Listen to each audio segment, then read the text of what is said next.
How much would you be Good prepared to pay for access to the customs union? Well, that depends on the negotiations, but when you leave a club or you get divorced, frankly, you will have a divorce bill to settle, and that's what the UK is negotiating with the European Union at the moment. And if you wish to continue to benefit from some of the benefits of a club, then you have to pay part of the subscription fee. So I don't have a figure in mind, but what I am absolutely clear about is that if we leave the customs union, British businesses are looking at a Brexit bureaucracy bombshell.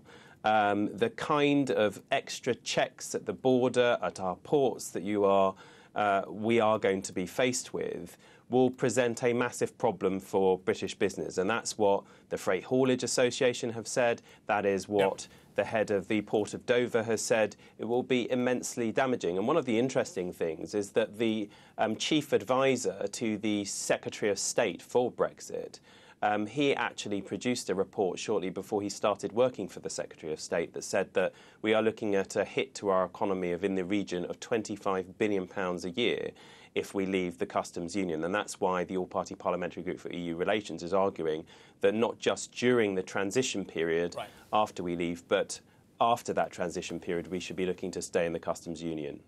So 25 billion. Let's cut. OK, that's a number we can work with.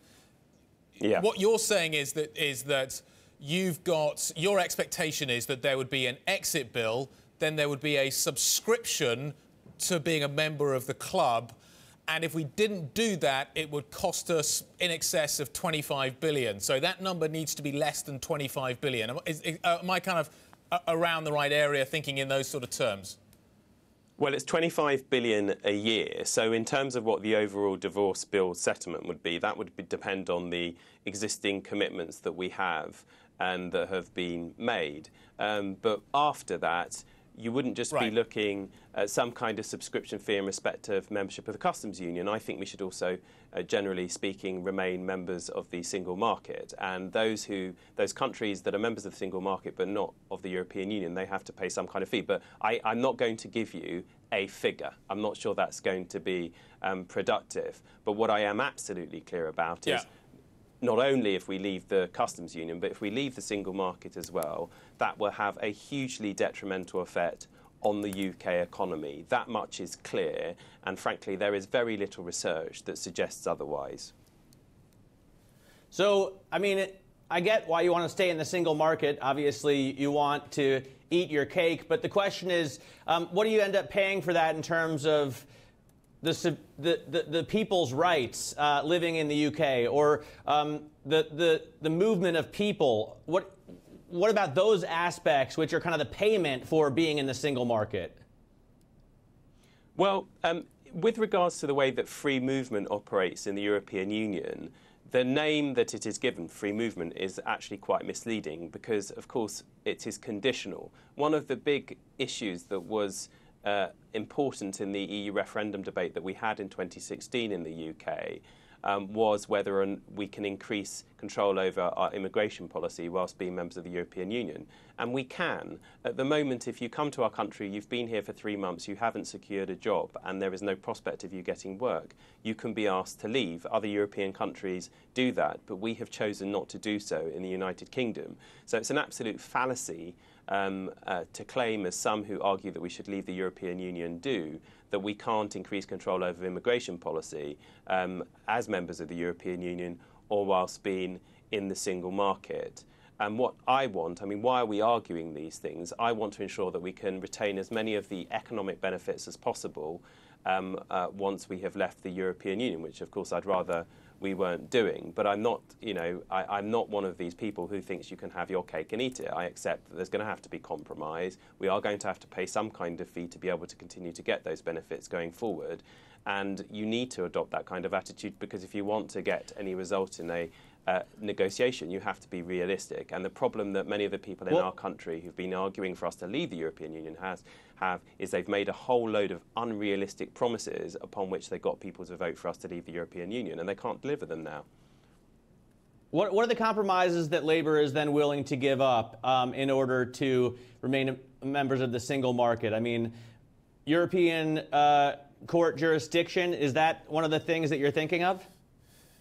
Well, first of all, I wouldn't have European Court of Justice jurisdiction being a red line because it can lead to some rather absurd results. So take, for example, Euratom, the European Nuclear Energy Authority that oversees the transportation of nuclear material across the European Union, but also the use of medical isotopes that help for cancer treatment.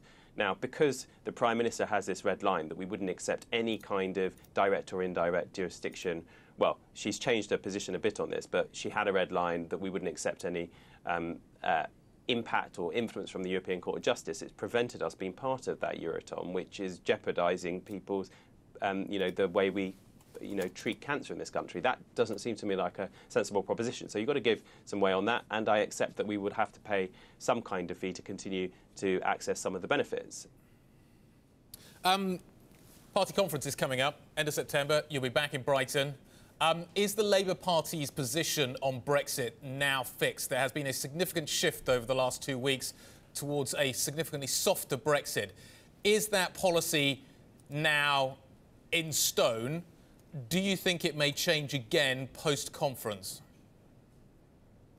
Well, an important move forward has been made because the party leadership has now accepted that our position, which trade unions, business and the overwhelming majority of party members have said that we should be seeking to stay in the customs union and in the single market during the period of transition. In other words, we should not be pursuing the hard, extreme, job-destroying Brexit the Prime Minister's embarked upon. I want us to go the further step, which is to ensure that that is our position for arrangements post-transition.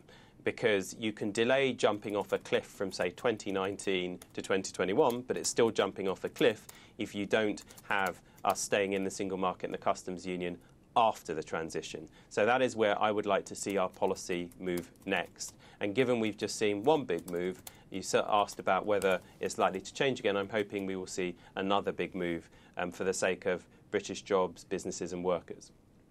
I'm just reading off the front page of The Guardian. Barnier attacks UK approach to Brexit talks.